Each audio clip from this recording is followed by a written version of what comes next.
3시 반부터 국회에서 기자간담회가 시작이 됩니다. 그때 저희가 생중계로 연결해가지고 전해드릴 텐데 그 전까지 조국 후보와 둘러싼 얘기 좀 나눠보도록 하겠습니다.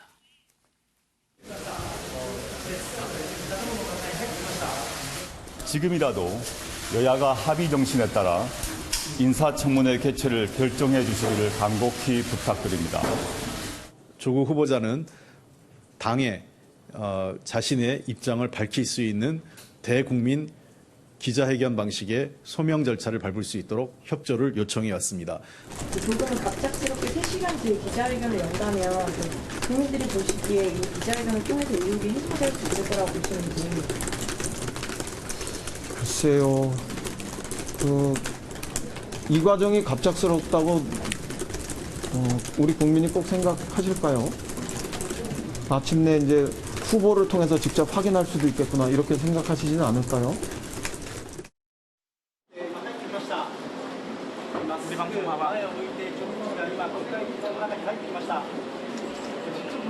장관 후보자는 이에 대해서 답할 의무가 있다고 생각합니다. 오늘 불가피하게 언론이 묻고 제가 답하는 것을 통해 국민께 판단을 구하게 되었습니다.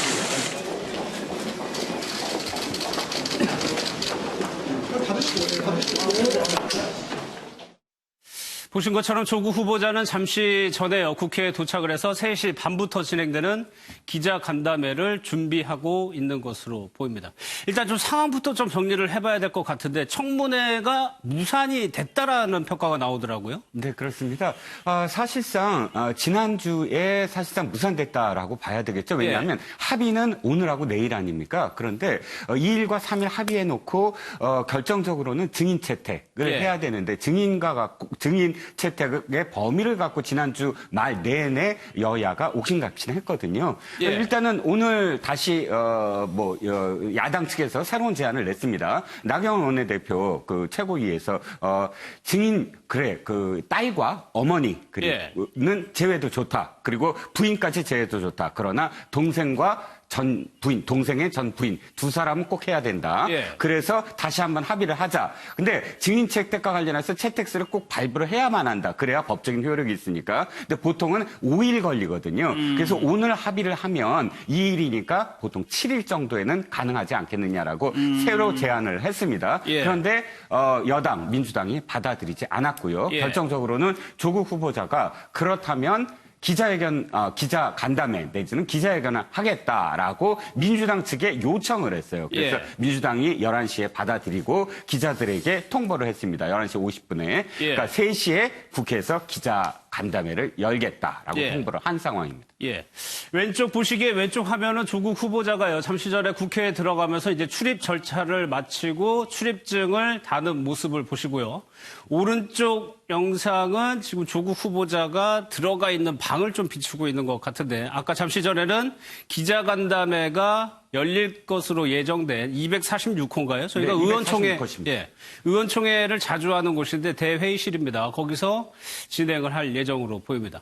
나경원 원내대표가 가족 증인을 출석시키는 거를 포기함에도 불구하고 여당이 그 의견을 협상의 여지가 없다라고 본 이유는 5일 뒤로 미뤘기 때문에 시간을 끌고 있는 거 아니냐는 의구심 때문일까요?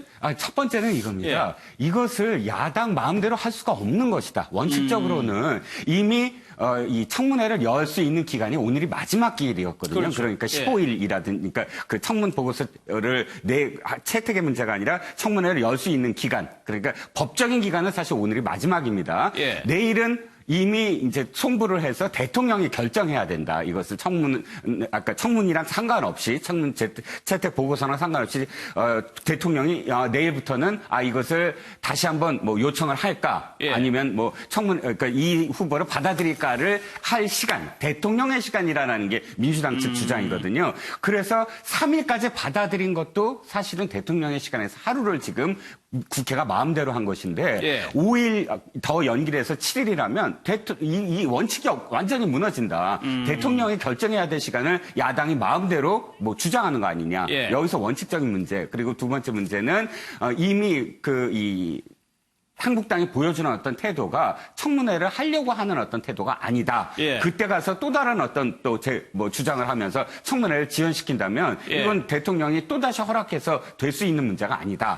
라는 게 민주당 측 지금 이야기. 그러면 오전의 상황에서 여야 합의가 이제 불발이 됐어요. 그 네네. 이후에 기자간담회라는 거를 아까 기자들 물어보고 3시간 전에 통보를 해준 셈, 한 3시간 반 전에 통보를 해준 건데 네네. 기자간담회를 한다는 의미가 정 변호사님 그렇다면 조국 후보자를 법무부 장관의 임명을 강행한다는 취지로 이해를 해도 되는 건가요? 저는 그렇게 이해가 돼요. 예. 그 인사청문회 법이 있거든요. 인사청문회 법에 보면은 20일, 10일, 5일이 있어요.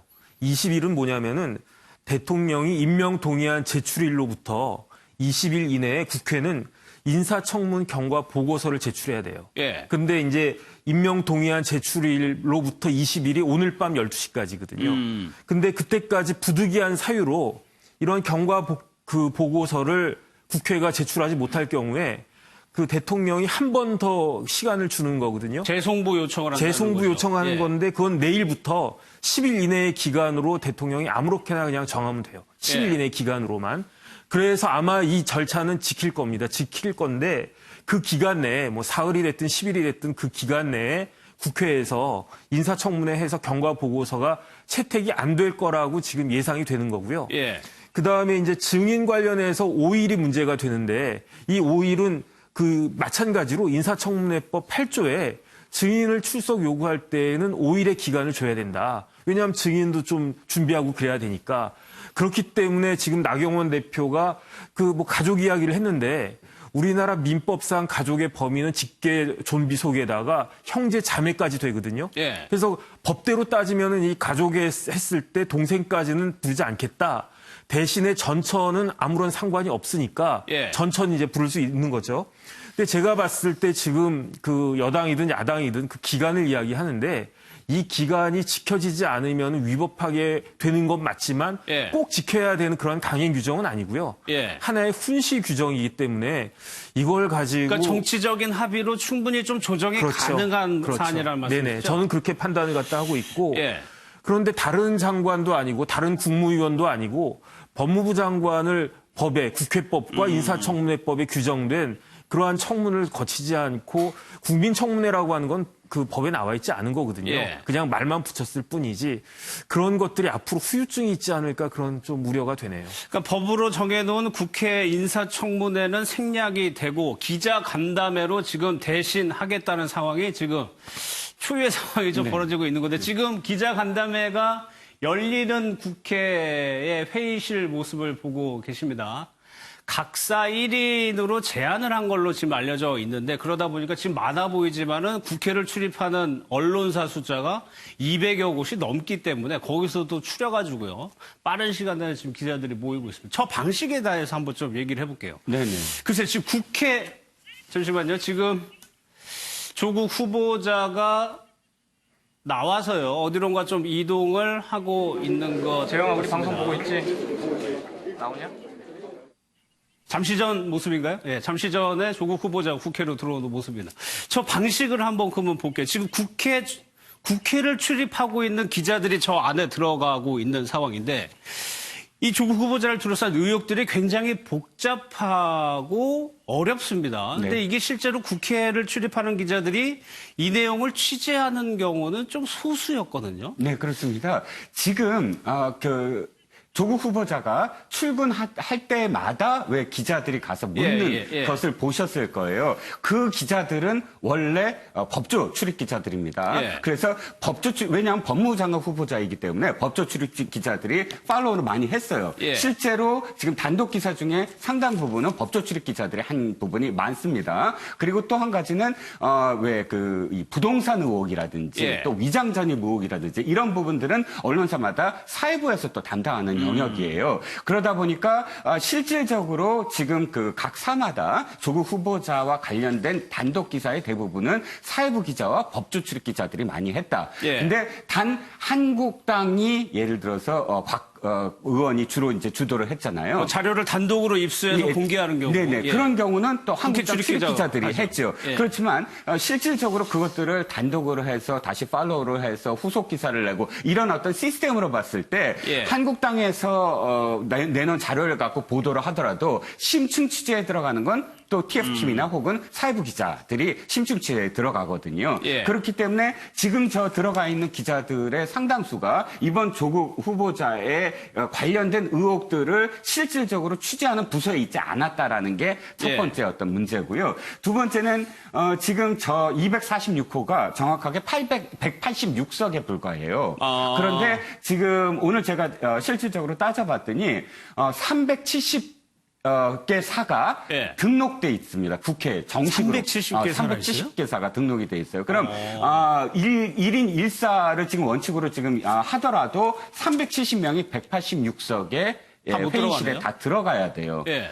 그리고 지금 3시간 전에 이걸 통보했기 때문에 출입기자단들 사이에 협의할 시간이 없었을 겁니다. 그러니까 지금 완전히 좀 뭐랄까요, 어떤 중구난방식으로 질문을 할 수밖에 없어요. 뭐 하루 전이라도 뭐 이렇게 간사가 나서서 이 질문의 어떤 순서라든지 내용들을 서로 협의를 할 수가 있거든요. 예. 그런데 그게 전혀 안 돼 있는 상황에서 기자들이 질문하는 형식 그리고 내용 이런 것들이 정말로 충실할 수 조국 있겠느냐? 후보자가 주장하는 대로 예. 뭐 시간을 아무리 준다고 하더라도 충실하게 국민들의 의혹을 씻어낼 수 있을까 하는 예. 우려는 지금 처음부터 낳고 있는 거죠. 취재 현장에 가가서 직접 듣고 보지 아는 상태의 기자들이 많이 있기 때문에 얼마나 이게 제대로 질문이 될지 좀 의문스러운데, 그렇다면 정혁진 변호사님, 민주당에서는 왜 그 법무부 준비기획단 있는 그 기자들이 있는 곳이 아니고 국회로 조국 후보자를 불러가지고 국회에서 간담회를 하는 이유도 있을 거란 말이에요? 그거는 뭐 저는 잘 모르겠는데 제 추측으로는 예. 이게 국민청문회라는 타이틀을 붙이지 않았습니까? 그러니까 애초에 국민청문회라고 이름을 붙였죠. 네네. 그러니까 국민청문회니까 마치 국회에서 하는 청문회와 정식 청문회와 크게 다르지 않은 형식을 최대한 갖추려고 노력을 한 것 같은데 예. 사실은 국회법에 보면 인사청문특별위원회가 있어요. 그러니까 예컨대 제가 조국 후보자에 대해서 궁금한 점들이 굉장히 많이 있다고 해도 제가 갑자기 가가지고 질문을 갖다가 하면 그 질문이라고 하는 것이 굉장히 피상적일 수밖에 없지 않겠습니까? 인사청문특별위원회 위원으로 뽑힌 국회의원들은 나름대로 20일 기간 동안에 예. 여러 가지 자료 같은 것들을 준비하지 않았겠습니까? 그런데 그 질문을 할 때 그런 질문을 갖다가 자료들을 갖다가 제시하면서 원래 이제 뭐 검찰에서 조사를 한다든지 뭐 어디서 조사를 한다든지 할 때 다 변명 같은 걸 할 것을 미리 예상을 하고 그것을 반박할 수 있는 자료 같은 것들을 딱딱 그렇죠. 내놓으면서 예. 질문을 해야 이게 정말로 제대로 된 답을 하는 건지 아니면 거짓말을 하는 건지 아니면 변명으로 일관하는 건지 그런 것들을 알 수 있는데 그런 부분들이 될까 하는 생각이 사실은 좀 많이 들고요. 그다음에 기본적으로 인사청문회 법에 보면 그 공직 후보자가 국무위원 후보자가 선서를 하도록 돼 있거든요. 예. 선서를 해서 여기에 대해서 위증을 갖다 하게 되면 또 법적인 문제도 생기게 되는데 국민청문회라고 하는 것은 말은 뭐 청문회란 말이 들어갔어도 법적으로는 전혀 맞지 않는다 이런 생각이 그러니까 그 듭니다. 부분 청문 후보자 본인이 위증 선서를 한다는 거는 솔직하게 얘기하도록 법적인 제도를 갖추는 건데 그다음에 위반했을 땐 예. 형사처벌까지도 감수하겠다 이런 의미가 있는 그리고 거죠. 청문회에서 질의를 하는 국회의원의 입장에 보더라도 면책특권이라는 게 있는 거거든요. 네네. 직무와 관련돼 가지고 국회 안에서 한 말에 대해서는 처벌을 받지 않아요. 그런데 기자들은 그런 면책특권이 없단 말이에요. 뭐 굳이 형사처벌까지 이제 법무부 장관이 되신다면 예. 하라고 하겠습니까만은 어쨌든 아쉬운 누가 점이 많은 고소고발을 거죠. 하면 수사를 해야 되는 거 아니에요? 하긴 해야죠. 네네. 예.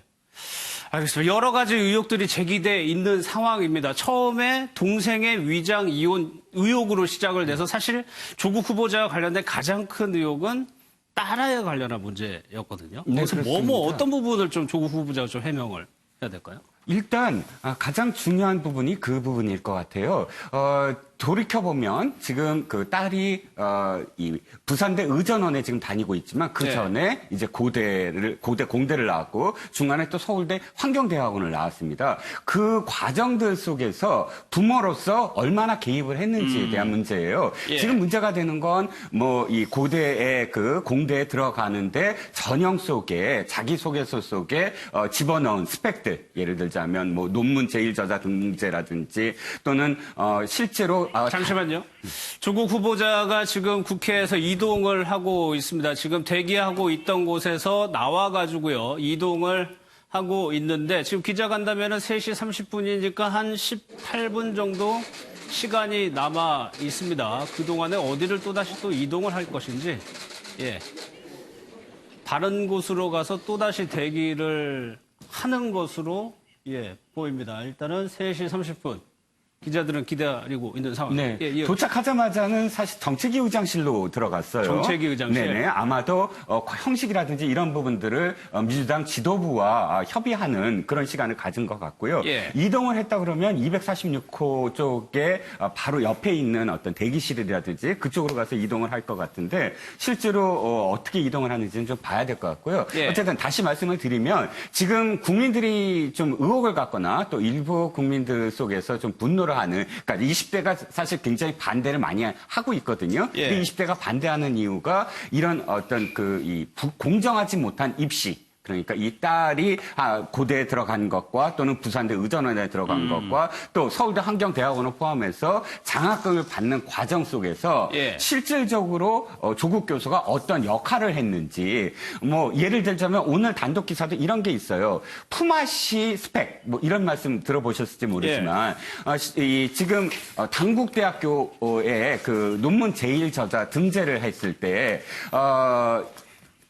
그걸 등재시켜준 교수의 아들과 예. 또 이 딸이 같이 한용학교에 다녔다라는 건 이미 보도가 됐잖아요. 근데 이 당국대 의대 교수의 아들이 서울대 법대의 그 법학원에서 주최한 예. 그런 그 인권 실의 인턴으로 인권위원회 공익인권법센터 인턴. 네, 예. 거기에 인턴으로 있었다는 거예요. 그렇다면 서로 품앗이로 교환한 게 아니냐. 오늘 또 그런 새로운 의혹이 나타났거든요. 예. 그렇기 때문에 오늘 조국 후보자가 뭐 해명해야 될 거 참 많습니다. 사모펀드 문제도 그렇고요. 뭐 그렇죠. 계속 단독 기사 나오는데 예. 근데 그럼에도 불구하고 가장 기자들이 많이 물어볼 것은 딸에 대한 딸이 장학금을 받는 과정 또 각각의 그 상급 학교로 진학하는 과정 속에서 예. 조국 교수와 그의 부인 정모 교수가 얼만큼 개입했나라는 것들을 많이 질문을 할 것 같습니다. 예. 그러니까 하재근 평론가님, 글쎄요. 조국 후보자 딸과 관련해서 장학금을 그렇게 여러 번 다수 받을 수 있었던 데에서 조국 후보자가 어떤 역할을 했느냐의 의혹이 또 있을 수 있고, 논문의 제일 저자가 어떻게 된 거냐, 그 경위에 대해서 조 후보자가 아직까지 뭐 상세하게 설명한 적이 없었기 때문에 일단 그 부분을 좀 집중해서 좀 얘기할 것 같은 생각이 좀 들어요. 예, 이제 그게 이제 가장 중요한 대목인데, 그러니까 조국 후보자 딸의 입시와 관련된 부분에서 혹시 부정이 있었느냐라고 많은 분들이 의혹을 갖는 것인데, 그 부정이라고 하는 것의 핵심이 혹시 부정하게 논문을 본인이 쓴 게 아닌데도 불구하고 제1저자로 한 다음에 그 스펙으로 대학에 간 거 아니냐. 예. 이게 핵심적인 거거든요. 그래서 정말 뭐 부정하게 논문이 이루어졌는지 대학 전형에서 그게 핵심적으로 활용됐는지 이것도 이제 별도로 조사를 해봐야 되지만 예. 어쨌든 조국 후보자가 그 과정에서 영향을 미쳤거나 그 과정을 인지하고 있었는지 예. 이거를 지금 알아봐야 되는 것이고 그다음에 장학금 문제 같은 경우에도 이게 국민적인 정서를 굉장히 크게 좀 해친 그런 부분이 되는 것인데 이 장학금을 과연 조국 후보자가 딸한테 그런 장학금을 주라고 요구를 했는지 예. 혹은 뭐 반대급부를 약속을 했는지 이런 부분에 대해서 좀 밝혀야 되는 것이죠. 근데 이게 참 간담회라는 게 맹탕이 될 수 있는 가능성이 있는 게 그런 부분에 대해서 이제 물어볼 텐데 조 후보자가 관여한 게 없다라고 얘기를 해버리면 그 다음에 뭐라고 물어봐야 됩니까? 기자들이 증거가 없는 상황에서. 그러니까 정식 인사청문회가 벌어져도 그 개최가 돼도 국회의원이 자료를 들이대면서 해도 그거는 내가 하는 게 아니고 기억이 안 나고 예. 이런 식으로 이야기하면 사실은 더 질문이 진행이 되지 않는데 그다음에 이제 인사청문위원들이 한 10대 명 되거든요. 그런데 지금은 300명의 기자들을 모아놓고 한다고 하니까 어떤 식으로 진행될지는 좀 이따가 지금 한 15분 남았네요. 예. 보면 되겠지만 중구난방이 될 가능성이 사실은 굉장히 크지 않을까 염려가 됩니다. 예. 주말 사이에 여론조사를 보니까 이종근 평론가님, 네네. 글쎄요. 반대 여론이 한 54%. 근데 찬성 여론이 지난주 중반 초반부터 해가지고 진보 진영에 영향력 있는 인사들이 대거 이제 화력을 쏟아 부으면서 네. 찬성 여론이 조금 는 것 같은 느낌도 좀 들거든요. 네, 실질적으로 늘었습니다. 3%포인트 정도로 지금 보이죠. 찬성, 반대. 물론 반대는 54.3%까지 과반이 넘었습니다. 예. 그런데 유의미하게 바라보는 건 찬성이 39.2%에서 42.3%, 약 2.9%포인트, 3%포인트 정도 올랐습니다. 예. 말씀하셨듯이 지난주 중반 이후 유의미하게 바라봐야 될 것이 지금 민주당 내에 잠룡으로 불리는 차기 대권 주자들 예. 굉장히 침묵하고 있었어요. 특별히 또 제일 먼저 한 그 이재명 경기도지사가 조국 후보자에 대해서 이거는 지지 발언을 한 것, 이건 굉장히 유의미하게 바라봐야 돼요. 예. 왜냐하면 실제로 지금 진보 진영 내에서 가장 많이 조국 후보자를 비판한 그런 진영이 이재명 경기도지사를 지지한 지지층에서 많이 또 이렇게 논쟁을 벌였어요. 예. 그래서 이 김원웅 이 성공회대 교수가 이건 지금 너무 우리 진영 내에서 이렇게 싸우는 건 안 된다라고 이야기할 정도로 아주 치열하게 논쟁이 붙었었거든요. 예. 근데 이재명 경기도지사가 직접 나서서 후보자를 지지했단 말이죠. 그렇다면 이재명 지사의 지지자들은 입장을 바꿀 수밖에 없어요. 그렇겠죠. 더구나 예. 연달아서 차기 대권 후보들, 박원순 시장, 또 김부겸 대구 출신 의원, 이런 차기 대권 후보로 불리는 사람들이 잇따라서 지지를 했다. 이것이 사실은 굉장히 지지층들을 결집할 수 있는 예. 그런 계기가 됐거든요. 예. 그러니까 3%포인트는 아마도 그런 지지층 결집의 결과라고 볼 수가 예. 있죠. 여권이 단일 대우를 형성했다고 볼 수가 있는데 유시민 이사장도 주말 사이에 계속해서 조국 후보를 지지하는 발언들을 이어갔습니다. 영상을 좀 보도록 하겠습니다. 지금 언론의 보도는 외고를 승려로 들어갔다. 거짓말이죠. 대학을 시험도 안 치고 들어갔다. 거짓말이죠. 사모펀드 사적으로 모으는 펀드예요. 조국 후보자가 거기에 책임을 져야 할 만한 어떤 행위가 있었냐는 거예요. 이걸 확인하지 않은 과정에서 온갖 억측과 짐작과 추측과 희망사항을 결합해서 위선자다, 이중인격자다. 저는 이것 전부 다 헛소리라고 생각해요. 그리고 조국 편드는 놈들은 다 똑같은 놈이고 진영 논리다. 반지성주의고 선동이에요. 팩트로 하여금 말할 수 있는 기회를 부여하라. 그거 하나예요. 예. 조국 말고는 법무장관 할 만한 사람이 없다. 저 그렇게 생각하지 않아요. 다른 사람 해도 돼요. 하자가 발견되면 아웃돼야 돼요. 조국은 문제 많고 탈 많은 조국을 위하여 반드시 법무부 장관을 시켜야 한다. 그만한 인물이 없고 그만한 정직이 없고 그만한 맷집 가진 사람이 없습니다. 우리는 그런 인물 하나를 만들어내기 위하여 국가사회가 많은 노력을 하고 투자했습니다. 쓸만한 인물을 못된 놈들이 뭉쳐서 살해한 것이 바로 우리 노무현 대통령 아닙니까? 노회찬 아닙니까? 조국도 같은 선상에서 그를 버려서는 안 됩니다. 귀한 우리의 인재입니다. 국무위원 후보자의 검증이 진영 대결로 확전이 돼버렸습니다. 손수호 변호사님, 글쎄요. 여러 가지 의혹에 대해서 조국 후보자의 해명을 들어볼 필요는 있습니다.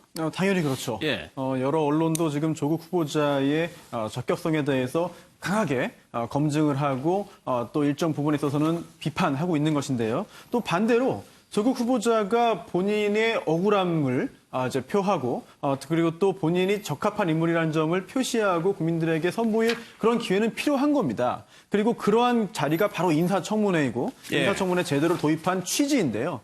하지만 여야의 이견으로 인해서 인사청문회 자리가 쉽게 마련되지 못하기 때문에 결국은 그 외에 장 외에 어떤 그 자리가 필요한 것으로 보이고요. 또 하나 조금 전에 진행자의 지적대로 이거는 이제 양 진영의 자존심 싸움 또는 양 진영의 세대결 국면이 됐어요. 그렇다면 이제는 어쩔 수 없이 조국 후보자의 적합성 또는 적격성 또는 능력, 실력 이런 것들은 크게 중요하지 않은 상황이 되어버린 것 같습니다. 그 부분은 글쎄요, 결국 정치와 관련된 모든 사안들의 귀결은 진영 논리이고 진영 간의 다툼일 수도 있겠습니다만 과연 이런 국면에서 국민들이 소외된다면 그건 또 앞뒤가 안 맞는 거거든요. 따라서 조국 후보자가 법무부 장관에 오르는 것이 타당한지 또 오른다면 어떤 일을 할 것인지 과연 일을 잘할 수 있는지 일을 할 힘은 있는지 이런 것들을 따져야 되는데 국회에서 그런 자리가 마련되지 못한다는 점은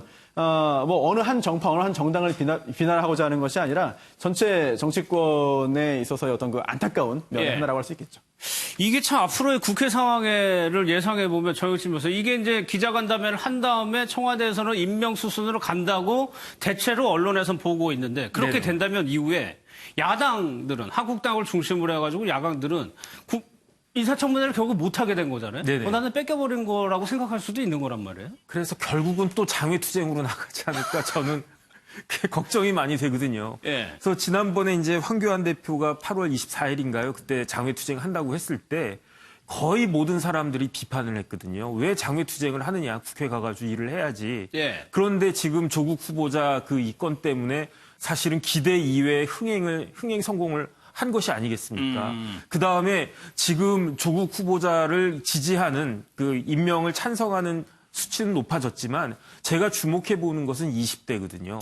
20대의 반대가 다른 그 연령대보다 훨씬 더 높아요. 왜 그러냐면 그 친구들은 자기가 얼마나 대학 들어가기 힘들고 또는 자기가 원하는 과에 들어가지 못해서 좌절을 갖다가 했는데 이렇게 쉽게 갔다라고 하는 게 물론 내가 공부를 좀 덜한 것이 있을 수 있다라고 생각을 해도 저런 방법으로 가는 건 자기는 이해하지 못하겠다. 그러니까 오히려 그 퍼센테이지만 보면 20대가 가장 보수적일 수 있다라고 보여지는 거란 말이죠. 그래서 이런 부분들을 야당에서 자꾸 이렇게 북돋고 하면은 지금 더 시끄러워지지 않을까 생각이 되고 핵심은 저는 검찰이라고 봐요. 검찰. 왜냐하면 조국 후보자를 법무부 장관으로 임명하겠다라고 하는 가장 큰 취지는 검찰 개혁하겠다는 거 아니겠습니까? 그런데 지금 조국 후보자는 신분이 피의자고요. 그다음에 지난번에 압수수색 20몇 곳을 갖다가 했고 지금 혐의가 7, 8개가 된단 말이에요. 사기 뭐 해가지고. 그렇다고 했을 때 검찰이 만약에 이 부분을 갖다가 하면 아무리 법무부 장관이라고 해도 검찰 눈치를 안 볼 수가 있겠습니까? 저는 사실 그것이 가장 큰 우려입니다. 그러니까 말씀하신 대로 이 사안이 한층 더 복잡한 함수가 돼버린 거는 검찰이 전격적으로 압수수색을 하면서부터인데 그렇다고 해가지고 검찰 수사가 지금 종결점에 있는 게 아니고 수사를 시작한 상태란 말이에요. 그러면 어떤 결론을 낸다는 거 아닙니까, 이후에? 네, 그렇습니다. 검찰이 압수수색 등 수사를 하지 않으면 사실은 이 문제가 간단합니다. 그런데 이미 칼을 뽑아 들었거든요. 이건 하나의 어떤 특수부입니다. 특수부에 맡겼는데 특수부는 사실 환부를 도려내는 부서다. 이렇게 우리가 보통 이야기하지 않습니까? 도려내지 아니하고 아무것도 없었다. 그러면 또 국민들은 더 큰 그런 비난과 원성을 가질 거예요. 왜냐하면 그 이후에 우리가 가정하는 것이 법무부 장관으로 거의 뭐 확실히 아마 임명될 것이다라는 가정은 지금 현재 수준에서는 할 수밖에 없지 않겠습니까? 그랬을 때 실질적으로 법무부 장관에 임명돼서 법무부 장관직을 하고 있는데 수사를 이렇게 해봤더니 아무런 의혹이 없더라. 뭐 실질적으로 팩트가 없더라, 사실이 없더라. 이 결론이 나버리면 검찰은 아마도 개혁당해야 되는 어떤 대상으로 국민들로부터 아마 그렇게 아예 결정을 해버릴 겁니다. 그러니까 정권에 휘둘리는 그런 검찰, 살아있는 권력에는 역시 매스를 못 된다. 이런 비난들을 만약에 생각을 했다 그러면 아예 칼을 안 빼드는 게 사실은 상식적인 거 아니겠습니까? 그러니까 그 이후의 수순까지 물론 검찰 수뇌부에서는 고려를 하고 압수수색을 시작했을 거란 말이에요. 그래서 사실은 특수부까지 배정을 한 이유를 거의 모든 법조계 전문 또는 언론들이 판단하기를 이것은 무엇인가 결론을 내기 위한 또 내사 단계에서 어느 정도의 어떤 확신이 들지 아니한다면 이렇게 예. 압수수색을 하지 않았을 것이다라고 지금 추정을 할 수밖에 없습니다. 그러니까 송 소부세 지금 검찰발 기사가 많이 안 나와요. 고발되기도 했고 그런데 지금 보면은 사모펀드와 관련해서 참고인들은 계속적으로 조사를 하고 있는 상황인 것 같더라고요. 그렇습니다. 압수수색을 진행했다는 얘기는 수사의 마무리가 아니라 수사의 개시라고 보면 됩니다. 즉 필요성이 인정되어서 영장을 발부받았고 이제 압수를 했습니다. 그 압수물을 분석함과 동시에 또는 압수물 분석 결과를 활용해서 참고인을 부르고요. 이제 예. 그 다음에 그런 수사까지 종합한 후에 이제 피의자들을 부르겠죠. 그런 단계들을 하나하나 밟아갈 예정이고 또한 밟아갈 텐데 또 하나는 검찰에서 이야기가 이제 흘러나오지 않습니다. 예. 검찰 수뇌부에서 항구령을 내리고 또 자꾸 이야기가 언론을 통해서 나오게 되면 검찰 수사의 순수성을 의심받을 수 있다. 이런 상황을 피하자라고 예. 하는 그런 의지가 보이는 것이고요. 하지만 중요한 것은 결국 수사가 어떻게 진행되느냐. 이거는 언론 보도를 통해서 유추할 수도 있습니다만 앞으로 누가 소환되느냐. 앞으로 누가 피의자가 되느냐. 이런 부분들을 봐야 알 수 있거든요. 예. 물론 검찰이 특정 언론사에게 어떤 이야기들을 흘려주는 것뿐 잠시만요. 아니라 네. 나경원 원내대표도 기자회견을 하는데 좀 얘기를 들어봐야 될 것 같습니다. 침략했습니다. 주권자의 권리에 대한 명백한 테러입니다. 사학 투기 게이트, 사기와 불법의 조국 펀드, 그리고 특권과 반칙의 인생으로 모자라서 이제는 감히 이곳 국회를 후보자 개인의 일방적인 변명, 기만, 선동의 장으로 전락시키겠다는 것입니까? 이것은 법치에 대한 유린입니다. 국민에 대한